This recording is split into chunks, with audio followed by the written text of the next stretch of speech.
Hello and welcome again. तो क्या होता है जब आप किसी लिफ्ट में होते हो, जब आप किसी लिफ्ट के अंदर में हो और लिफ्ट ऊपर जाती है तो आपके वास्तविक भार और आभासी भार में क्या अंतर होता है। और लिफ्ट जब नीचे की तरफ आती है तो आपके रियल वेट यानी कि वास्तविक भार और अपेरेंट वेट मतलब आभासी भार में क्या अंतर होता है। क्या होता है जब रस्सी टूट जाती है, जो उसका जो केबल होता है लिफ्ट का, अगर वो टूट जाता है तो उस केस में क्या होगा। ठीक है, तो बहुत कुछ चीज़ें हैं जानने को। मैं हूं आपका होस्ट परिमल। तो शुरू करते हैं। उसके पहले मैं कुछ कंसेप्ट्स बता देना चाहता हूं। देखो, ये न्यूटन का तीसरा नियम क्या कहता है कि कोई भी आप जब फोर्स लगाते हो, तीसरा नियम, तो there is an equal and opposite direction में रिएक्शन और एक्शन का फोर्स काम करता है। ठीक है। अच्छा, बॉडी का जो द्रव्यमान होता है, जो मास होता है, वो एम होता है। और जी जो होता है वो ग्रेविटी का एक्सेलरेशन होता है, जिसको गुरुत्वीय त्वरण भी कहते हैं। हिंदी में इसको बोलेंगे गुरुत्वीय त्वरण। ठीक है। तो और जब mg जब मल्टीप्लाई हो जाता है तो ये हो जाता है वेट, यानी कि ये वस्तु का असली भार होता है, ये रियल वेट होता है। ठीक है। और बॉडी पे जो ऊपर की तरफ फोर्स लग रहा है, तो बॉडी का वेट तो बॉडी का जो मास होगा, जो द्रव्यमान होगा, वो तो एम ही रहने वाला है। ग्रेविटेशनल पुल के चलते गुरुत्वीय त्वरण जी हो जाता है, यानी कि।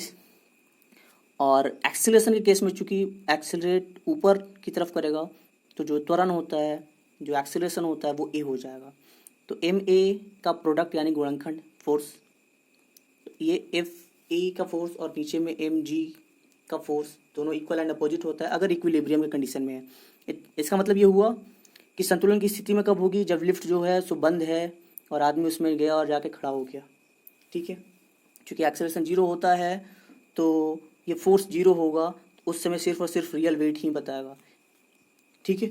अच्छा, एक चीज़ और मैं इसका क्लियर कर देना चाहता हूँ कि जब भी आप, अगर मैं दो व्यक्तियों को खड़ा कर दूँ, ठीक है, अगर मैं दो व्यक्तियों को खड़ा कर दूँ दो किनारे पे, मैंने एक को कहा ए और दूसरे को कहा बी, और मैंने कहा कि आप दोनों को इस बॉडी को खींचना अपनी तरफ।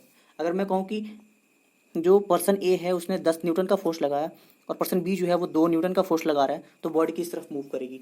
आप कहोगे कि बॉडी जो है सो ए की तरफ मूव करेगी। क्यों? क्योंकि जो फोर्स है वो ज़्यादा लग रहा है। तो लिफ्ट के केस में भी वही होता है। ठीक है।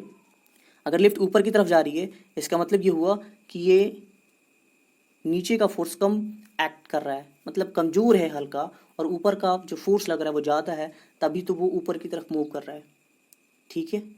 और अगर नीचे का फोर्स ज़्यादा हो जाए, ऊपर का फोर्स कम हो जाए, नीचे का फोर्स ज़्यादा हो जाए, ठीक है, इसका मतलब ये हुआ कि बॉडी नीचे की तरफ मूव करेगी और ये फोर्स ज़्यादा लग रहा है, तो इसका क्या होगा। ठीक है। तो इससे क्या होगा कि अगर ऊपर जा रही है तो ज़्यादा फोर्स लग रहा है, नीचे आ रही है तो ज़्यादा फोर्स लग रहा है। तो ये अब यहाँ पे क्लियर होने वाली। अगर आप किसी लिफ्ट में हो, अगर आप किसी लिफ्ट में हो, ठीक है, और लिफ्ट ऊपर की तरफ मूव कर रही है, ऊपर की तरफ जा रही है, तो यहाँ पे क्या होगा कि आपका जो ऊपर वाला जो फोर्स होगा वो ज़्यादा हो रहा है इसकी तुलना में, नीचे वाले फोर्स की तुलना में। यानी कि जो एम ए होगा, बॉडी का द्रव्यमान, और एक्सेलरेशन त्वरण जो कि होता है लिफ्ट का, ये एम जी से ज़्यादा हो जाएगा। इसका मतलब ये हुआ कि ये जो एम ए है, एम ए है, तो ऊपर की स्थिति में चूंकि ये ज़्यादा हो रहा है तो हम ये बोलेंगे कि आभासी भार जो होता है वो बढ़ जाता है। यानी कि लिफ्ट जब ऊपर की तरफ जाती है तो आपका जो आभासी भार होता है वो बढ़ जाता है। ठीक है।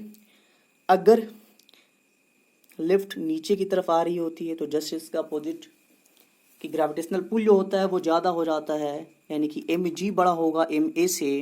इसका मतलब ये हुआ कि जो अपेरेंट वेट होगा, जो अपेरेंट वेट का फॉर्मूला मैं लिख देता हूँ, ये होता है एम जी, इस केस में, इस केस के लिए M G minus M A होगा, और यहाँ पे आभासी भार के लिए फॉर्मूला होगा एम ए माइनस एम जी।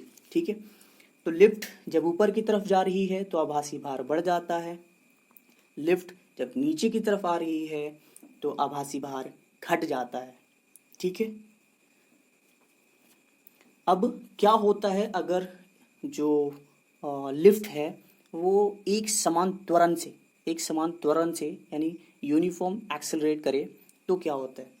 तो उस केस में चूंकि रेट ऑफ चेंज यानी कि जो त्वरण होता है वो जब जीरो हो जाएगा, तो इस केस में क्या होगा कि बॉडी का जो रियल वेट होगा सिर्फ वही काम करेगा, ठीक है, यानी कि mg। अब चूंकि m तो रहेगा लेकिन a जीरो हो चुका है, मतलब आभासी भार जो होता है वो लगभग खत्म हो जाता है। अदरवाइज आप इसको ये भी कह सकते हो कि mg is equal to ma, ठीक है, लेकिन ma नहीं कह सकते क्योंकि त्वरण जो होता है सो जीरो हो जाता है। तो आप ये कह सकते हो, सीधी सी बात करो, याद रखो आप कि जब भी एक समान त्वरण से लिफ्ट ऊपर जाए या नीचे जाए, मैंने कहा ऊपर जाए या नीचे जाए एक समान त्वरण से, तो लिफ्ट का जो आभासी भार होगा वो शून्य होगा, ठीक है, लेकिन जो रियल वेट होगा वो रहेगा। अच्छा, when rope of the lift breaks, जब लिफ्ट नीचे की तरफ आ रही है और उसका जो रोप है वो ब्रेक कर जाए, तो ये स्थिति होती है मुक्त पतन की। मुक्त पतन की ये स्थिति हो जाती है यानी फ्री फॉल का। जब भी लिफ्ट नीचे की तरफ आ रही है और ब्रेक हो जाए उसका केबल, तो ये फ्री फॉल का कंडीशन, मुक्त पतन का कंडीशन हो जाता है। और इस केस में जो लिफ्ट का जो एक्सेलरेशन होता है, जो त्वरण होता है, और पृथ्वी के गुरुत्वीय त्वरण जो होता है वो दोनों बराबर हो जाता है। तो जो बॉडी होगी उसका जो भार होगा वो शून्य हो जाएगा, बॉडी का जो वेट होगा वो शून्य हो जाएगा, बॉडी का जो भार होगा वो शून्य हो जाएगा, ठीक है। फाइनली लास्ट वन पे हम लोग पहुंच गए। और ये क्या है, जब भी लिफ्ट नीचे की तरफ मूव करती है, जब भी लिफ्ट नीचे की तरफ मूव करती है और इसका एक्सेलरेशन, इसका त्वरण अगर गुरुत्वीय त्वरण से ज़्यादा हो जाए, अगर गुरुत्वीय त्वरण से ज़्यादा हो जाए, तो एक चीज़ समझना जरा, कोई भी बॉडी अर्थ के सरफेस पे तभी तक टिकी हुई है जब अर्थ का ग्रेविटेशनल पुल, मैं यहाँ पे कह सकता हूँ कि जो जी जो है, क्योंकि ये डाउनवर्ड डायरेक्शन में किसी भी बॉडी को नीचे की तरफ खींचती है, ठीक है। तो अगर ये कम होगा, अगर ये कम होगा तो क्या होगा, बॉडी ऊपर की तरफ उड़ना मतलब मूव करना शुरू करेगी। ये जब तक ज़्यादा रहेगा तो बॉडी स्टिक किए हुए रहेगी अर्थ के सरफेस से, ये जैसे ही कमज़ोर होगा तो बॉडी जो होगी सो ऊपर की तरफ उड़ना शुरू करेगी, मतलब मूव करना शुरू करेगी।